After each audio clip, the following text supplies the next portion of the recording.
Sveiki, čia Vincentas Fulbinskas, kaip visad sveiki sugrįžę į tinklalaidę Lietuva Amerika.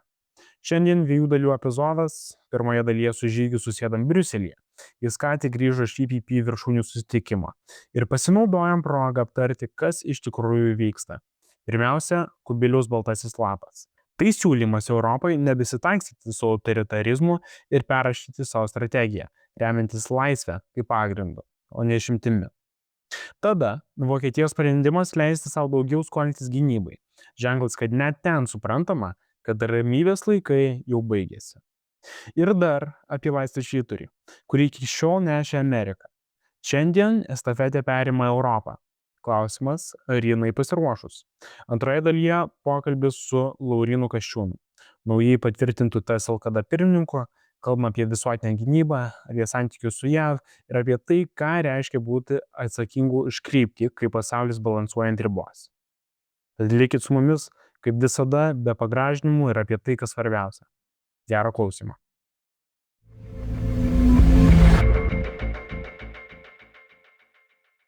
Tai pradėkim seriją šitai.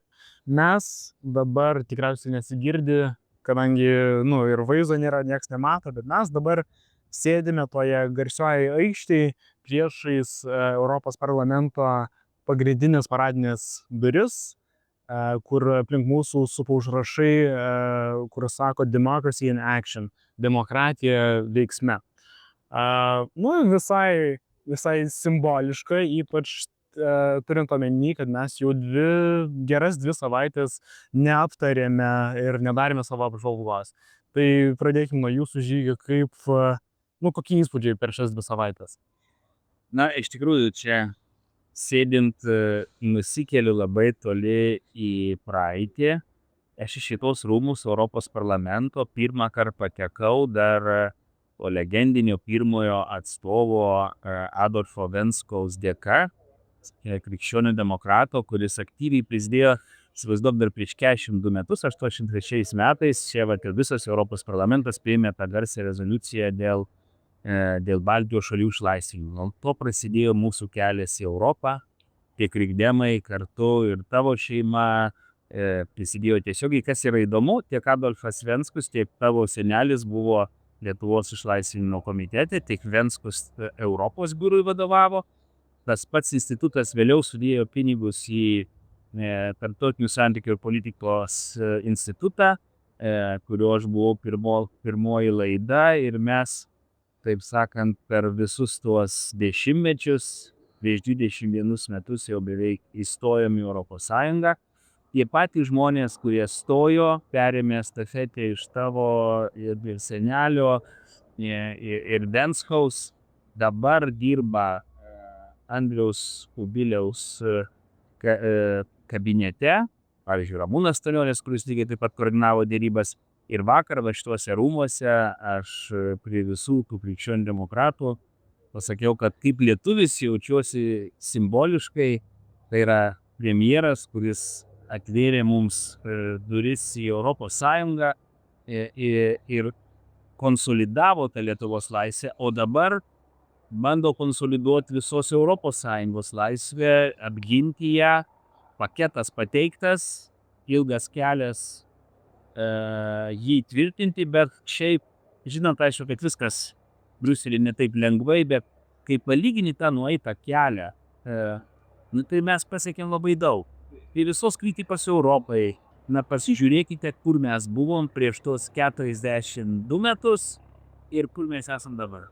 Tikrai, aš manau, mes dar grįšime prie šito ETP summito ir būtent Andriaus Kubiliaus gerbiamo komisaro, kuris neseniai paleido Europos Sąjungos šitą baltąją knygelę.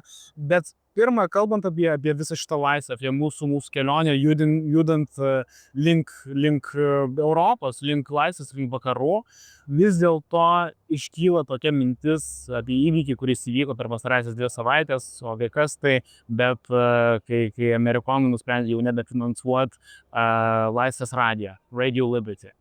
Ir aš prisimenu iš savo tėvo pasakojimų, kaip dar sovietmečiu, jis turėdamas tuo metu amerikietišką pasą, galėjo iš dalies laisvai keliauti tarp vakarų ir tarp Lietuvos, ir važiuodamas iš Lietuvos veždavosi į vakarus laikraščius ir informaciją ir laiškus, kuriuos būtent perduodavo Vatikano radijui, perduodavo Laisvės radijui ir tai, kas dabar darosi su ir Amerikos balso finansavimo nutraukimu ir Laisvės radijo finansavimo nutraukimu.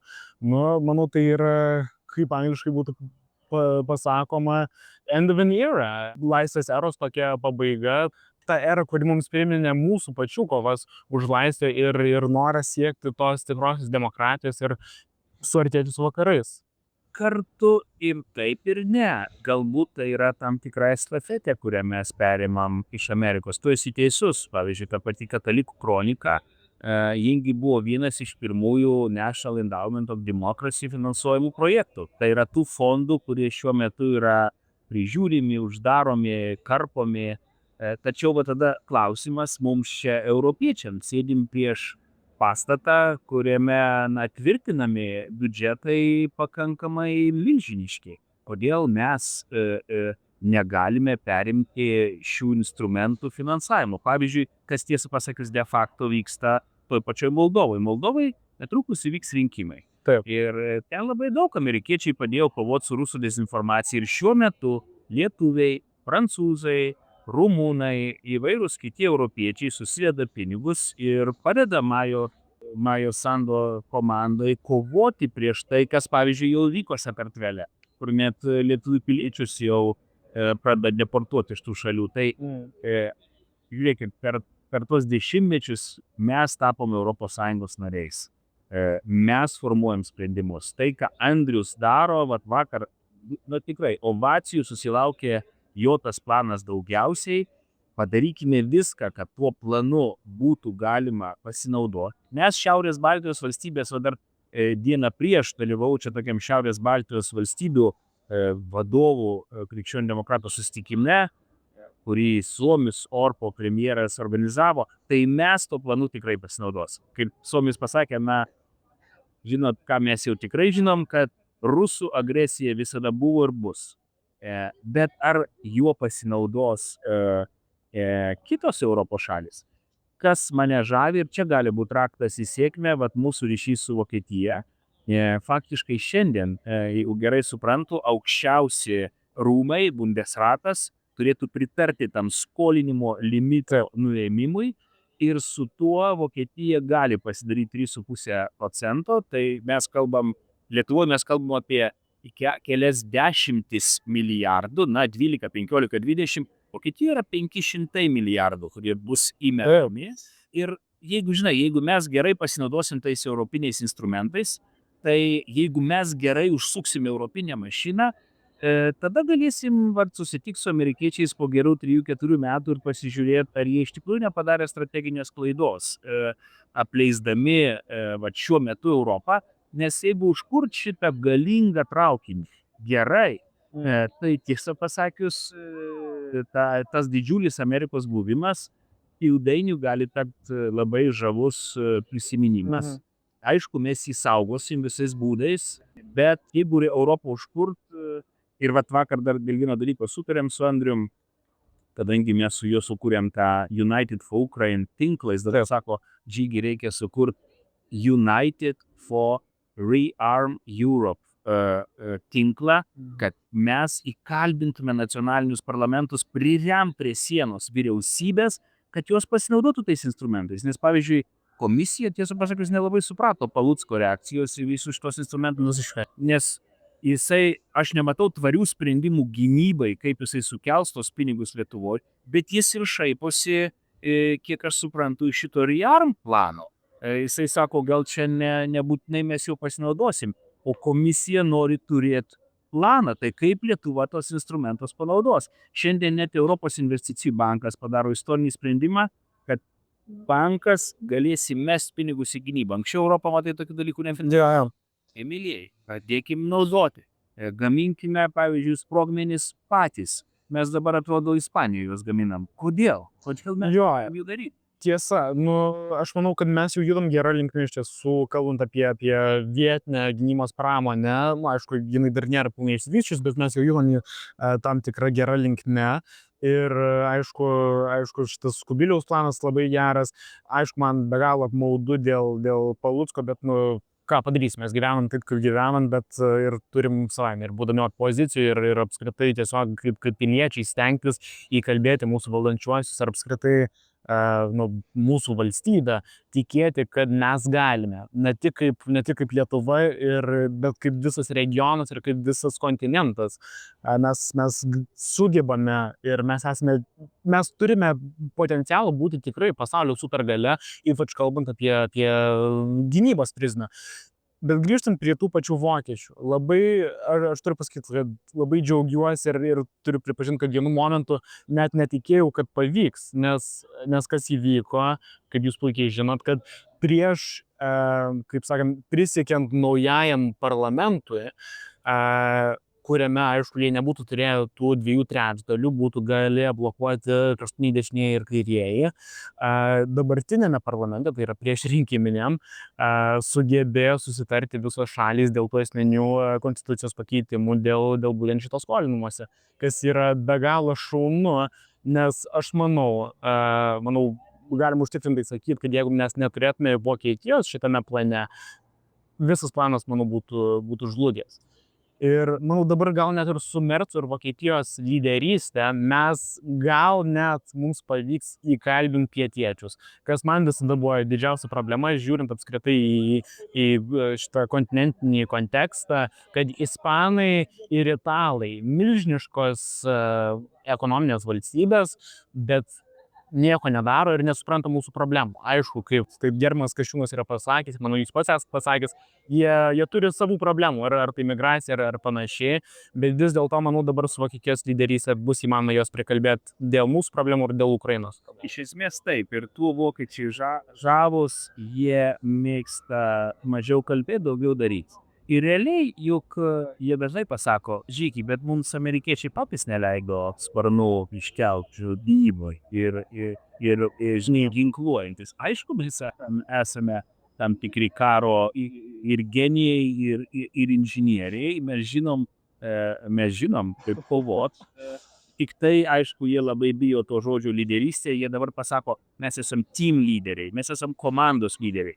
Ir jeigu atsigaus normaliai Veimaro trikampis, jeigu jie prancūzus prispaus į kampą, kad ne tik būt politiniais, bet ir realiais kariniais lyderiais, įdomu, kad kitą savaitę vyks vėl susitikimas Prancūzijoje, tikėkime, kad Lietuva bus pakviesta, tikėkime, kad Paluckas pajudins vieną vietą, ar prezidentas bandys ten vis dėlto atsirasti. Aš manau, kad tas bus užkurta. Ir nors ir mes nesam tam Veimaro trikampį, bet tiesą pasakius, per buvimą taip arti prie Vokietijos mes esam. Nes būtent mes ją užkrečiam tai lyderystei. Vakar baigiau faktiškai suderinti tokį būsimą pareiškimą visos Europos liaudės partijos, kurį kartu galėsime bandyti prastumti, įgyvendinti Valensijoj. Bet būtent vokietukai, ta prasme, jie perima mūsų idėjas, kurias per savo CDU partiją pavers realybę. Ir iš esmės jie priėmė visus mūsų siūlymus, ne dėl gynybos biudžeto. Aš ten įrašiau tokią eilutę pasitarę su Laurynu, 3,5 gynybai yra tik pradžia. Mes turime eiti iš esmės į 5%. Ir jeigu tam vokiečiai pasiraštų visą savo karinę galę, tai po 3, 4, 5 metų mes atrodysime visai neblogai. Tikrai taip. Ir jeigu pavyks visą tai padaryti per tuos 3-4 metus, čia būtų iš vis nuostabu. Bet norėtųsi, kad mes patys Lietuvoje jau pradėtume greičiau. Ir mes buvom tikrai pradėję prie Kasčiūno, kai jis dar buvo ministras, tikrai pradėjom judėti gerą linkmę, bet neužteko laiko, kad galėtume pajudėti sparčiau. Aš irgi to bijau, aš bijau, kad vis dėlto socdemai toliau Blinkevičiūtins realiai atidės visus sprendimus mums, kurie tikėkime ateisime po 3 metų, bet po 3 metų gali būti vėloka. po 3-4 metų ir gali įvykti tam tikrai įvykiai, kurie neįvyks tik tada, jeigu mes pasistengsime tuos sprendimus priimti savo nacionaliniu pagrindu. Tai, aš vis dar tikiuosi, kad mes sugebėsime socdemus įtikinti, nes jeigu jie čia, žinai... Bet dovanokite, aš nesuprantu, kodėl jie nesupranta. Jie gyvena toje pačioje Lietuvoje, jie skaito tas pačias žinias, kaip jie nemato, kad mes esame sekantys taikiniai, kaip jie nemato, kad jeigu mes dabar didinsim savo raumenų, nekilnosim rankų ir parodysim, kad mūsų neverta pulti, kodėl jie nieko nedaro, kodėl čia, aš nesuprantu, nuoširdžiai, gal biškį naiviai, bet aš nesuprantu, kodėl socdemai jaučia prievolę labiau žaisti politinius žaidimus, nei iš tiesų daryti tai, kas yra reikalinga. Gerai, gal mes nesutinkam ties kai kuriais ekonominiais punktais ir panašiai, bet dėl visko aš manau, kad čia yra logiškas dalykas gynyba. Jis reikia gintis, ypač šiais laikais. Vakar kaip tik šitą temą apsitarinėjom su visais Europos krikdemais. Realiai prisiminkime, kad visą šitą grožį sukūrė 3 dideli krikščionys demokratai – Adenaueris, De Gasperis, Šumanas. Mes visada buvome lyderiai tos užsienio ir gynybos politikos. Mes stumėme Europą į žymiai aštresnius, taip sakant, kampus ir ta prasme, mes norėjome, kad jinai taptų stipri, socdemai visą laiką sėdėjo krūmuose.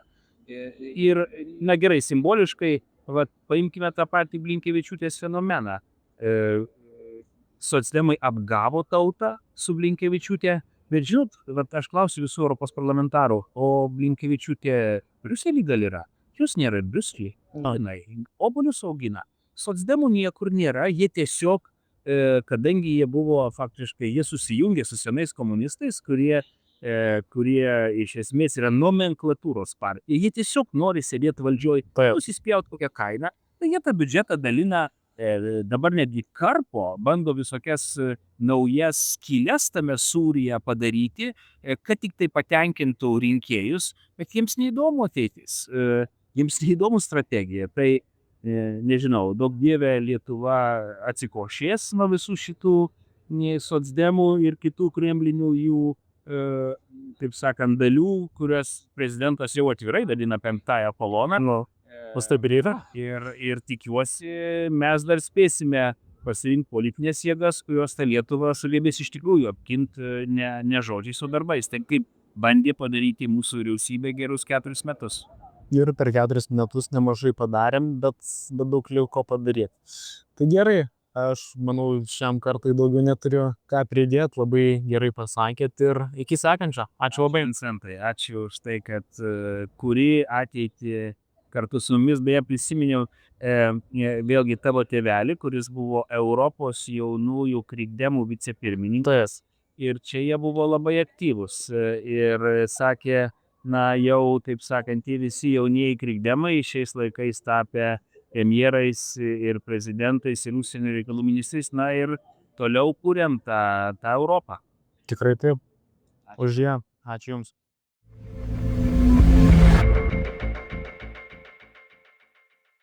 Pradėkime nuo pradžių. Sveiki žygis, sveiki ypatingas svečias Laurynai, naujasis pirmininkas mūsų partijos. Gerai, į pagrindinius dalykus pirmo lįskim, vėliau pasikalbėsim apie tai, kas vyksta Amerikoje, Lietuvos transatlantiniai santykiai taip pat. Ir pirmą aptarkime, kaip atrodė tas LKD suvažiavimas, kokie įspūdžiai ir kaip atrodo darbas judant pirmyn. Taip, ateinu su vizija šiek tiek atversti naują puslapį mūsų politinės bendruomenės veikloje. Dabar yra tam palankus metas, kadangi esam opozicijoje, yra galimybė permastyti, ką darėm gerai, ką darėm ne taip gerai. Nebijot savikritiškai pasižiūrėti savo veiklą ir natūralu išsaugoti tai, ką mes mokėjom gerai daryti ir pridėti energijos ten, kur reikia pokyčio. Tai didžiausias, matyt, aspektas ir kryptis, kurie sutelksiu daugiausiai dėmesio yra dabar, mes taptume tik nacionalinė partija, nebebūtume tik vieno didmiesčio partija, bet visos Lietuvos politinė jėga. Mums reikia būtinai nuimti tą balsavimą prieš, kuris mums yra labai sudėtingas, ypač antruose turuose, ypač kai kalbam, pavyzdžiui, apie Seimo rinkimus. Tai mums trukdo dažnai, sakykime, užimti tokias pozicijas, kurias leistų būtų formuoti valdančią koaliciją. Tai tas balsavimas prieš, tas pyktis, kuris yra, tai reikės mažinti atvira širdim, apgaubdami dėmesį žmonės. Tai čia vienas momentas. Aišku, per tai mes rinksim idėjas, ką galėsim po to siūlyti regioniniai politikai. Bet šalia to lygiai greičiai mes turėsim ir būsim stiprus ten, kur reikia būti stipriem, nes geopolitika yra sudėtinga šiandien. Fatališkos yra galimi scenarijai įvairūs, ir nuo fatališkų iki mažiau, bet vis tiek yra sudėtinga situacija ir mes turim būti dalykiška opozicija, siūlydama tam tikrus sprendimus gynybos srityje, energetinio saugumo srityje, aktyvios diplomatijos, kuri užtikrintų, kad neturėtume daugiau jokių naujų Jaltų ar Miuncheno. Ir kitur, kaip ir ekonomikos pasaulyje, nes aš noriu tikrai pasakyti, kad po šitų 4 metų Ingridos Šimonytės vyriausybės mes tikrai pastatėm ekonomikos mūsų tą traukinį valstybės ant tikrai labai teisingų bėgių, nes matom, kaimyninėse šalyse yra daug problemų, mes judam su augimu visai neblogai. Tai, kas yra gero, tas saugot, o tai, ką reikia padaryti, ir geriau energijos darys. Laurynai, jeigu šiandien būtum gynybos ministru, ar net premjeru, ką darytum kitaip, nes pats buvai prie kitos JAF administracijos, bet būtent Amerikos atžvilgiu, kuris sukelia tą pokytį. Kaip įsisuktum iš tos situacijos? Jaučiu netradicinį mąstymą, nes mūsų gynybos planavimą dažniausiai remiasi NATO gynybos planavimu. Kad viskas yra sudarinta taip, kad jeigu tau trūksta kokio nors pajėgumo, tai tau atveš į sąjunginį. Pavyzdžiui, ilgojo nuotolio oro gynybos sistemų, kurių mes neturim čia, kurių labai mažai Europoje, bet kurių yra už Atlanto. Bet jeigu neatveš, tai reikia išmokti atsakyti tokius klausimus. Ką darysi, jeigu ne? Lygiai taip pat susiję su mūsų gynyba čia. Kaip mes sustiprinti galim gynybą čia ir dabar per kuo trumpesnį laiką. Nes tas ilgalaikis planavimas, tas divizijos lietuviškos kūrimas, kuris yra svarbus generalinis planas A, kuris gali būti koreguojamas arba papildomas. Ta prasme, kad tu turi turėti planą B. Jeigu kažkas įvyksta NATO tektoninėse lūžėse, kad turi suvokti, kad tu kažkokią akimirką turi pats gintis arba gintis su regioniniais sąjungiais. Ir čia be jokios abejonės visuotinė gynyba, didžiulį dėmesį skirčiau. Mes turim planuotis gynybą taip, kad neplanuotume kautis praėjusį karą. Mes turim galvoti, kokie yra ateities karai. Tas bus efektyvu po 4 metų. Nes dažnai taip atrodo, kad mes darom tai, kas buvo prieš tai, bet tai gali būti klaidinga. Tai vat netradicinis mąstymas, kas angliškai yra out of the box thinking, yra to, ko mums dabar reikia. To trūksta dabartinėje valdžioje. O kaip tai atrodytų žiūrint į santykius su Amerika, nes vis dėlto mums kaip Lietuvai reikia iš esmės rimtis tarp Rusijos, tarp Amerikos ir tarp Kinijos. Ir natūralus pasirinkimas yra, aišku, Amerika, žinant, ką jie mums jau yra davę ir kiek potencialų jie turi kaip tas laisvės švyturys. Tai aišku, jūs irgi buvot delegacijai su gerbiamu Žygiu Amerikoje prieš porą savaičių. Ir tai kokie jūsų įspūdžiai ir kaip jūs matot, kokia strategija turėtų būti iš mūsų pusės bendraujant su amerikonais dabar? Pirmiausia, mūsų interesas yra išsaugoti Ameriką Europą. Išsaugoti Ameriką Lietuvoje mes turim kovinę grupę. Esant galimybę padidinti skaičių amerikiečių. Aš gal to nelabai tikiu, bet gerai galim turėti tokią ambiciją. Tai čia esminis dalykas, nes mes turim suvokti jų gynybinę galę, tokia didelė. Mes neveltui sakydavom, kad Amerika sudaro 85% NATO. Taip yra. Aš vis pasakoju tą atsitikimą, kuris vis tiek vertas tokio, dar kartą pakartojimo. Dar buvo NSGK pirmininkų praeitą kadenciją prieš ministravimą, nuvažiavom regiono Šiaurės Baltijos šalių gynybos komiteto pirmininkai į Vokietiją. Ir vienas kolega mano šiaurietis klausinėt mėgsta tokius, kas stipresnis, kas silpnesnis. Ir jisai klausė vokiečių generolo vieną sausumos pajėgų, sako, kokia kariuomenė Europoje yra stipriausia? O kad sako, amerikiečiai. Ne, sako, tai mes žinom, kad amerikiečiai stipriausia, bet Europoje kuri kariuomenė? Amerikiečiai, kurie yra Europa. Jūs galite įsivaizduoti, kokį svorį jie turi. Tai reiškia, kad Europoje aišku reikia stotis ant kojų. Tai čia pirmas dalykas. Ir ne tik užsukti gynybos pramonę, kas be galo svarbu, ne tik gamintis greičiau ginklus, ne tik juos nusipirkti, užpildyti spragas žiūrę, bet kariuomenės reikia gaivinti. Skaičiai yra minimalūs. 3-4 kart kariuomenės sumažėjusius nuo šaltojo karo. Čia yra tai reiškia, tu turi šaukimą grąžinti, arba bent jau kažkokius tarpinius variantus pasirinkti, kad prisitraukti personalą į kariuomenę. Yra fundamentalūs pokyčiai, kurie turi įveikti prie pacifistinės kultūros, prie tų visus tapatybinių pokyčių, kurie įvykę 21 amžiuje, kad karo nebebus ir mes jau kūrėm postkarinę visuomenę, kur jau nematys įtampo, o gali matyti įtampą. Visą tai reikės įveikti. Tai judesiai yra ir džiaugiamės, tos judesius reikia remti visokiojopai, mums reikia Europos karinės galios stiprinimo, bet tai turi būti kaip europinio NATO ramsčio stiprinimas. Aš turiu pasakyti, kad ir kiek aš džiaugčiaus visais šitais naujais judesiais pačioje Europoje, kažkaip labai mažai tų judesių matau pačioje Lietuvoje. Ir yra skaudu.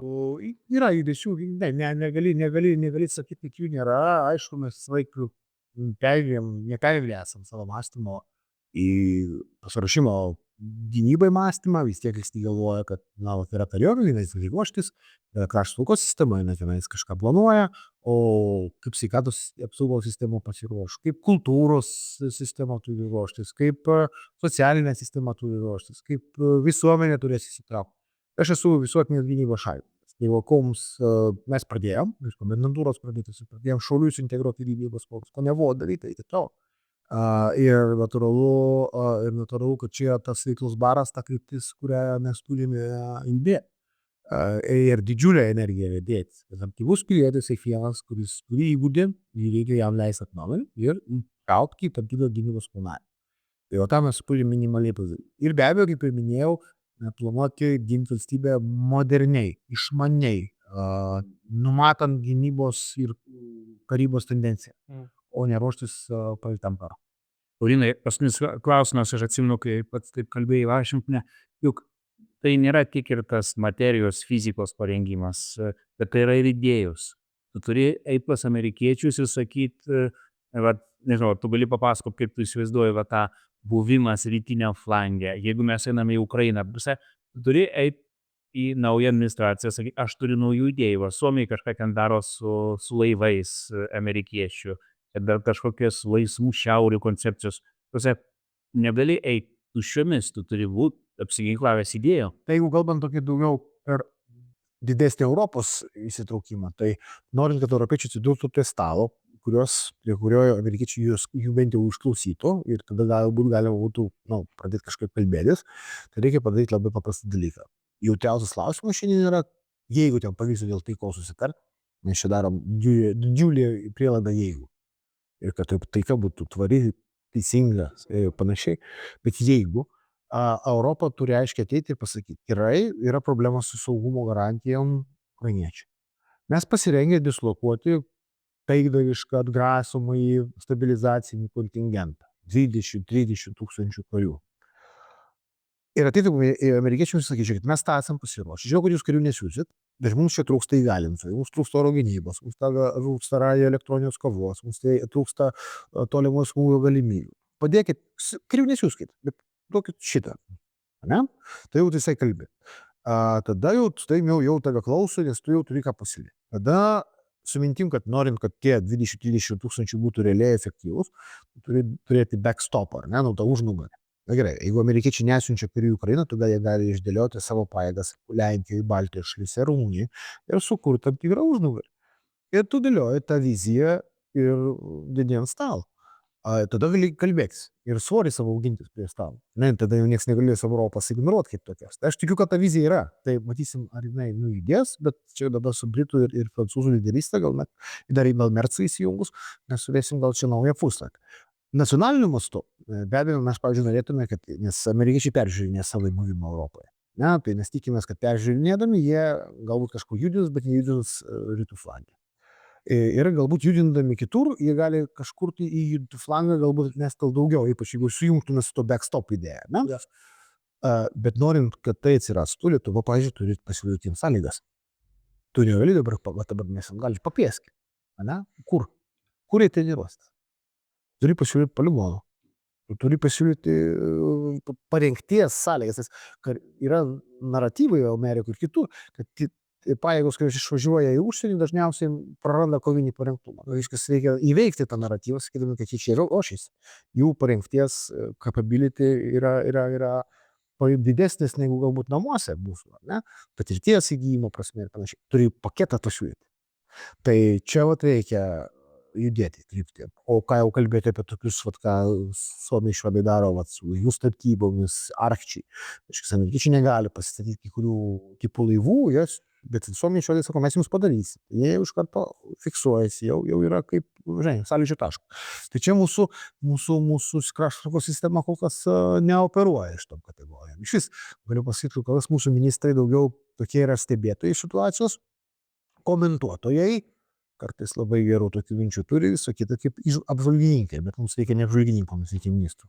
Na, pačiu laiku, mano Laurinai, tapai partijos pirmininku, tikėkime, kad nauja valdžia girdės, bus įkvėpta tavo idėjų, ateis laikas, taip sakant, pats susidoros į savais. Ačiū. Tikrai tai ačiū labai ir galėtume kalbėti, bet nebegaišiu.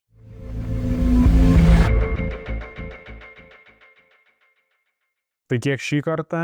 Dvi dalys, dvi svarbios kryptys. Pirmoje pokalbis su Žygiu apie tai, kas galbūt atrodo kaip dar viena eilinė diena ES sostinėje Briuselyje. Bet iš tikrųjų rodo, kad Europa bunda. Kubiliaus baltasis lapas tai ne tik dokumentas, tai iššūkis. Tik klausimas, ar turime drąsos kalbėti apie Europą ne kaip apie ramybės projektą, o kaip apie laisvės misiją. Toliau buvo Vokietijos gynybos sprendimai. Signalas, kad net tie, kurie ilgai dvejojo, pradeda suprasti, kur esame ir galiausiai laisvės švyturio perdavimas Europai. Simboliška, bet kartu labai realu. Jei Amerika traukiasi, kažkas turi žengti į priekį. Antroje dalyje Laurynas Kasčiūnas. Kalbėjom ne apie partijos reikalus, o apie tai, ką reiškia strateginis mąstymas šiuo metu, kai viskas aplink atrodo taip trapu.